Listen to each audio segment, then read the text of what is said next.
In this video, I'm going to show you the best fall habitat for your whitetail property. So the best fall habitat includes a lot of different things for whitetails, and if you have summer habitat, and you can't have fall habitat. If you have fall habitat, you can't have summer habitat.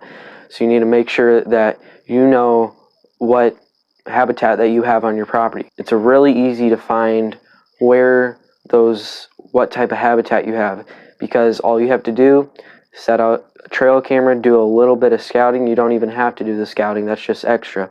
Just set out a couple trail cameras during the summer. If you have a consistent number of mature bucks showing up, then you have summer habitat, and that's bad.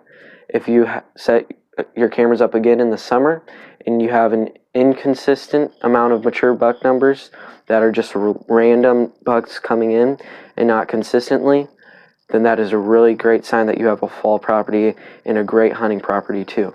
And I'm going to tell you why when we go through these, because deer transition into their fall habitat from their summer habitat. So if a deer's a mile away right now and I have fall habitat, that deer's going to come to my habitat or any other surrounding fall habitat, because the habitat that it had in the summer, it's all dead now, and they're going to shift over to their fall habitat. So making sure that you know what type of habitat you have before you even start to work on it is really important. So number one is food plots. And so food plots are definitely by far the best habitat that you can put on your property. And some people think that their food plots are overrated, they don't want to use food plots, but food plots are the key. It's the only thing that will attract and hold a mature buck, especially on a mature buck or on property. And so food plots are definitely one of the best, if not the best, to attract and hold and grow a mature buck and a deer herd in general. So food plots. And it's also important to note, I put this little fall thing right here because fall bedding and food plot or fall food plots are really important, because if you have summer food plots, say you're giving the deer food plots during the spring and summer, there's no reason to give deer food plots during the spring and summer. You're just wasting your resources, your money, your time, and they're not going to use it anyway, and it's going to hurt you in the long run, because you're going to be attracting those mature bucks to your property, and then they're just going to leave once that food plot dies off, and they're going to go to a different fall property, and they're not going to even be on your property very inconsistently, maybe during the rut, but they're not going to be on your property consistently during the fall because you gave them food plots during the spring and summer. So food plots can really help you, but they can also really hurt you if you do the wrong things with them too. So food plots, fall food plots are really important. I just planted my food plot not too long ago, and so I'm getting ready for this season, and I'm hoping. I haven't seen a lot of mature bucks, so I'm really excited to see them flow in, just like what happened last year. So that's really a cool thing to watch too, is see all those buck numbers come on your trail cameras in October sometime. So food plots are really important. And then browse and shrubs. And so if you don't have browse, if you don't have shrubs on your property, more of the browse part, but if you can, there's this thing that if you throw a tennis ball 15 yards away and you can see that tennis ball, that's a sign that you have bad whitetail habitat, or not bad whitetail habitat, but just not a good enough amount of cover. And so you need to make sure that you have a good amount of cover, because deer aren't going to want to come on your property if you don't have cover. If you don't have food, that's one thing. If you don't have food, you can have all the cover in the world, and if you don't have food, you're not going to consistently attract a mature. food and a good amount of cover, then you're really going to hold and attract mature bucks to your property.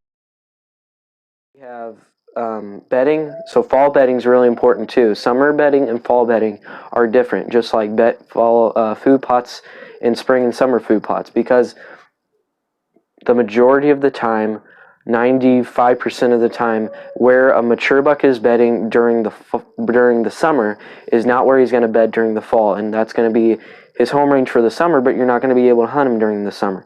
So you need to make sure that you're consistently working on that habitat so that way you can have that mature buck on your property during the fall. And so these two are very important points. And then number 4, this isn't super important, but they can really help in a lot of ways. But conifers and screens. And so conifers kind of fall into the bedding category.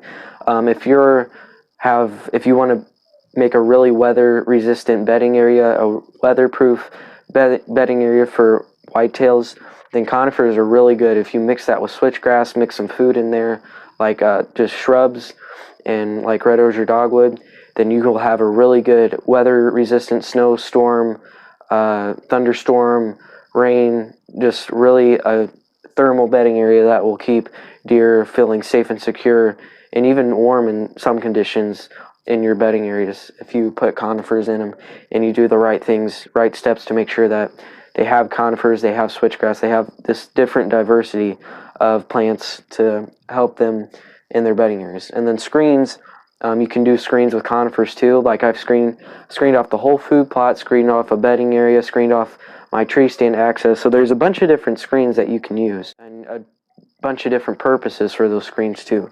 So using the screens will not only make the deer feel safe, but they'll also help you if you have to walk right next to a food plot and that big switchgrass screen, big conifer screens, then they can't see in and you can't see in. So that way they feel safe.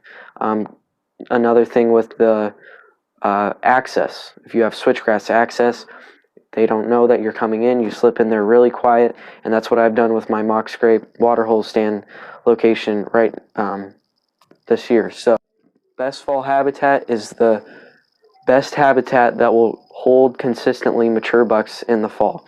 And so if you're holding them in the summer, that's a bad thing, but you might see a little bit of bucks here and there, smaller bucks, but you're not going to have a really good consistent mature buck, just a mature buck property like you could if you did these right steps to make sure that your food plots are good, your bedding areas are good, your browse and shrubs are good, and your conifers and your screens are good. These are probably the top 4 things that can make your property a fall property and can really help your hunt for years to come.